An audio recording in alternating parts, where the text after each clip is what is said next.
Okay, land use capability classification. That today's lecture is about the land use capability classification. The method used for the land use capability classification is given by the United States Department of Agriculture, right? And that is in short USDA. USDA, that is the United States Department of Agriculture, has given a method to classify the land according to its capability into different classes, and the land has been classified into eight different classes, which are said as class 1, class 2, class 3, class 4, class 5, class 6, 7, and class 8. These are the eight different classes in which the lands are categorized or classified according to their capabilities.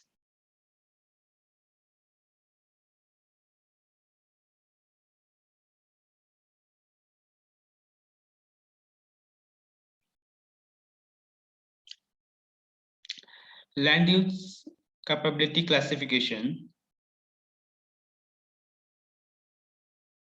Lands under different capabilities are categorized into group, classes, or subclasses or units. And that is why, and it is according to their capability, according to the capability of land, and that is why it is said that, called as the land use capability classification.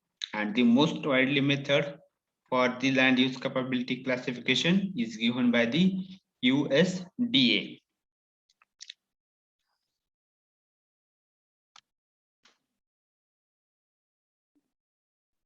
Now, prior to the land use capability classification, that is prior to the eight different classes of land, there are two groups of the land according to their capability. There are two groups of the land according to their capability. The first group is that is the arable lands. The first group is that is the arable lands, and the second is the non-arable lands. Second group is the non-arable lands.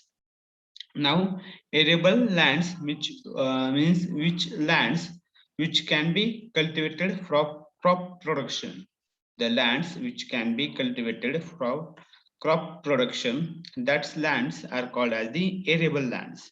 And the non-arable lands means the lands which are used for the other purposes other than the cultivating crops. Other than the cultivating crops, the lands used for the other purposes such as pasture farming or range forest or the forest purpose, or any recreational purposes.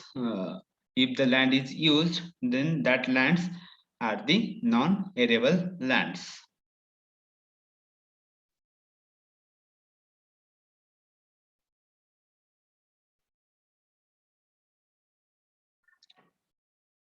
Now about the arable lands. It comprises lands suitable for cultivation and other use, right? The arable lands means the lands which are suitable for cultivation and other use. This group includes the first four classes of the land use capability classes, right? The land use capability classes. There are eight classes of the land use capability, and among that eight classes, the first four classes are included in the are included or are called as the arable lands, which are namely as class 1, class 2, class 3, and class 4. These first four classes are the arable lands.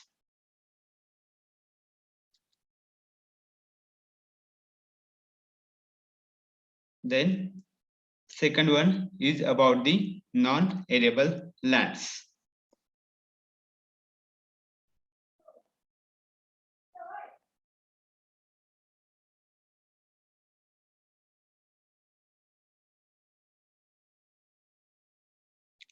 Now, non-arable lands.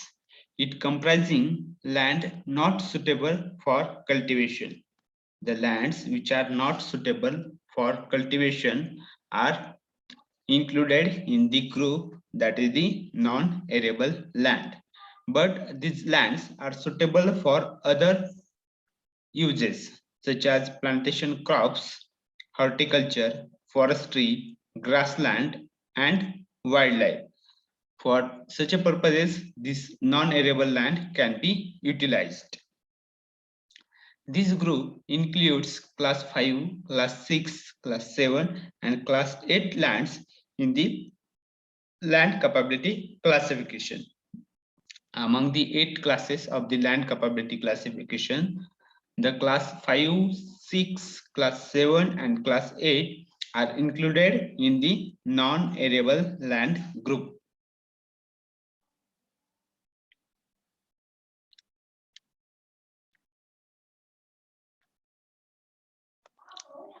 Now, this is about the land use capability classification.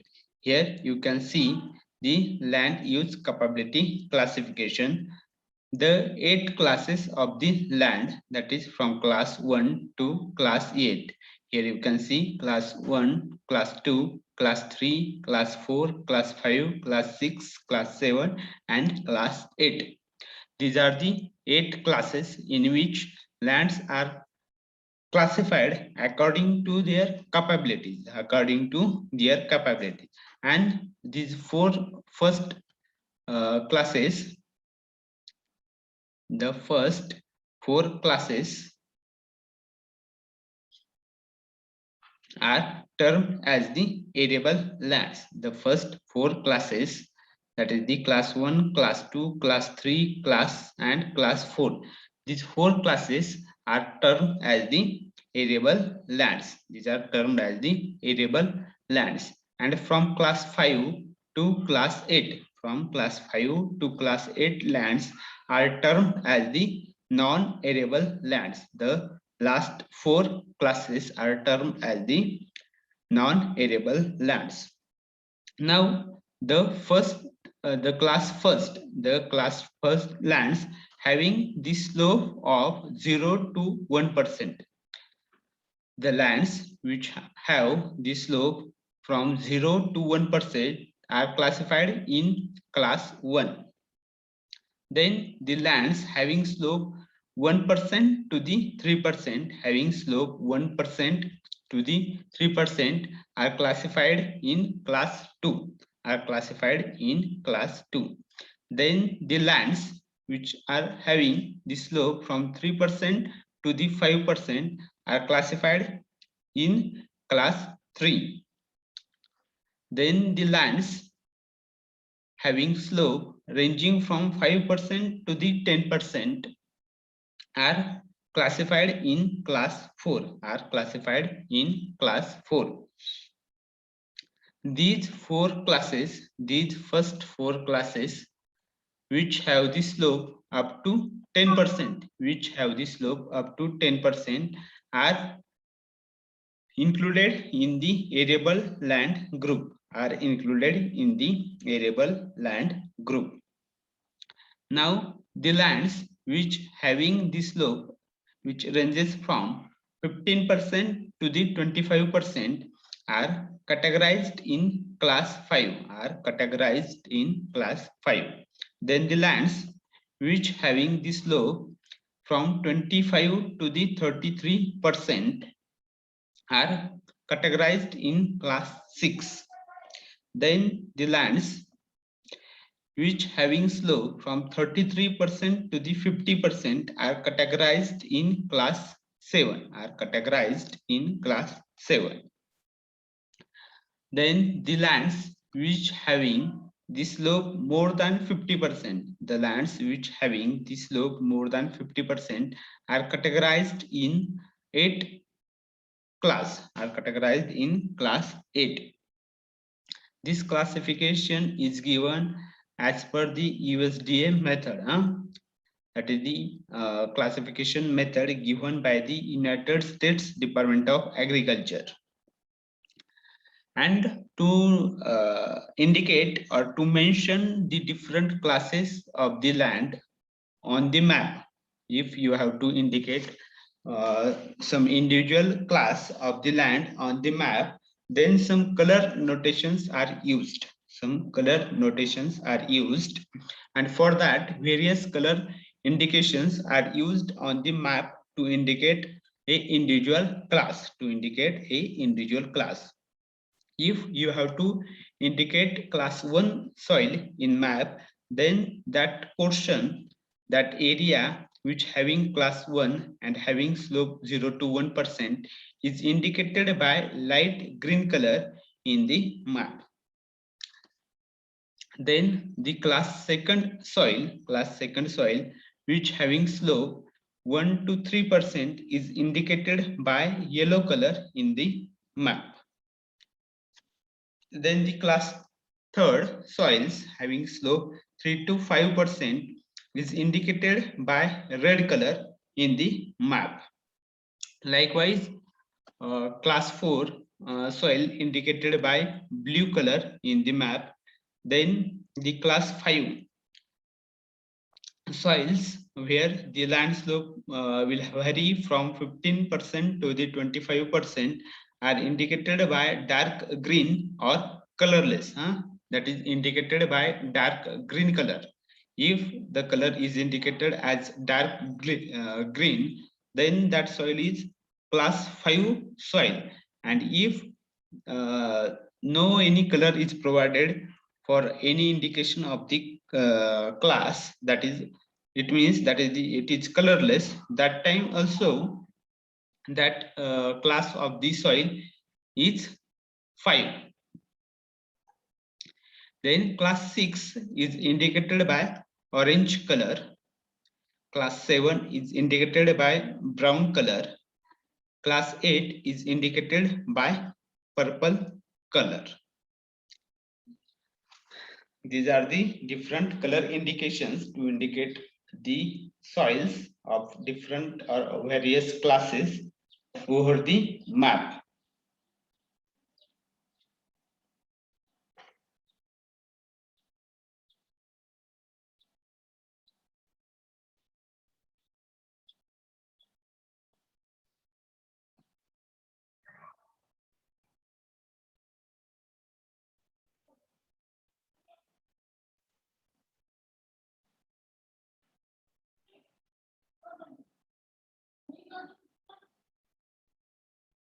Okay, class 1 land which having slope 0 to 1%. Now about these lands are good lands from all points of view. From all points, these lands are good and good for cultivations. These lands are good for cultivation, and the soil depth is moderate deep to deep.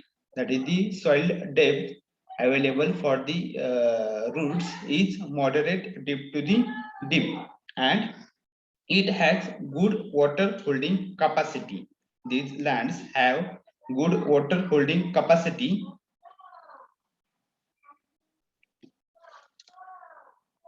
having good water holding capacity and capable for supplying fair amount of nutrients. Good water holding capacity, nutrient content is also good, and it is well drained land. That is the well drainage with adequate supply of fertilizers and manures. Crop intensively can be grown. That is, we can cultivate the intense crops by supplying adequate amount of fertilizers and manures.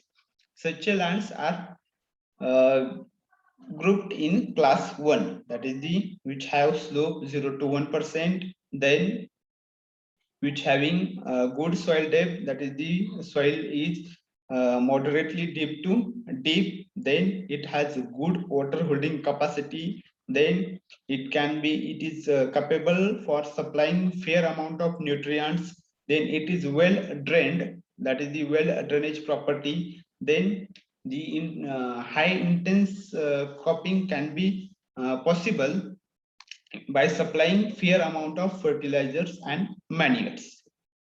These are the class 1 lands. Now about the class 2. Now about the class 2. Now class 2 lands having slope having slope 1 to 3%. Soil depth is moderate depth. Now the soil depth is moderate depth, that is from 22.5 to 45 centimeter. Moderate depth of soil means that is the soil depth ranges from 22.5 centimeter to the 45 centimeter. Then the drainage is slow. The drainage is slow, and water holding capacity is fair. The water holding capacity is fair.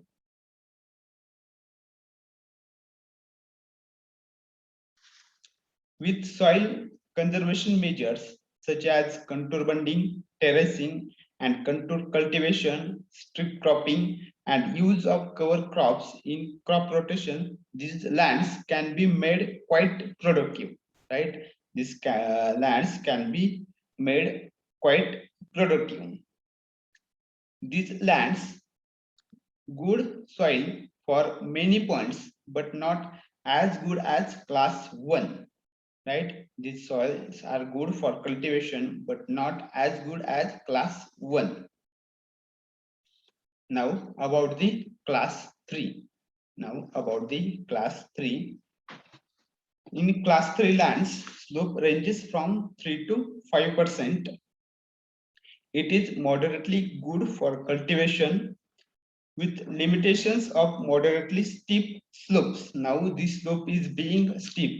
The slope of land is increasing as the class increases, the land slope is also increases.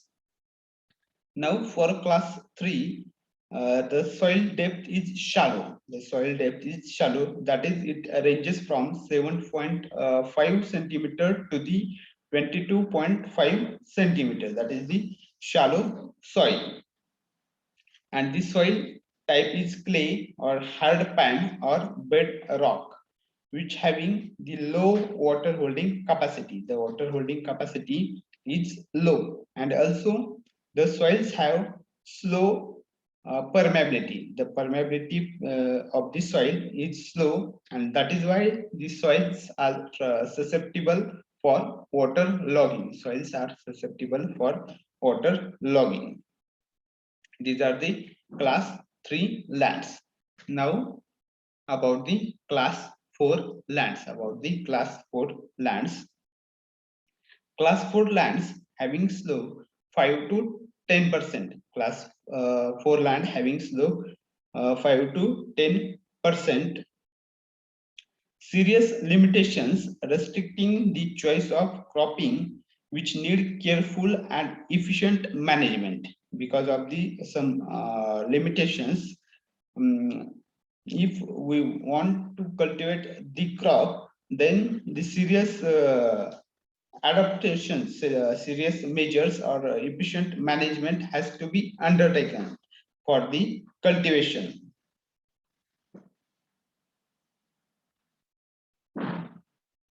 Now the non-arable lands. In non-arable lands, the class 5 lands are suitable for pasture and forestry, susceptible to only slight erosion by water.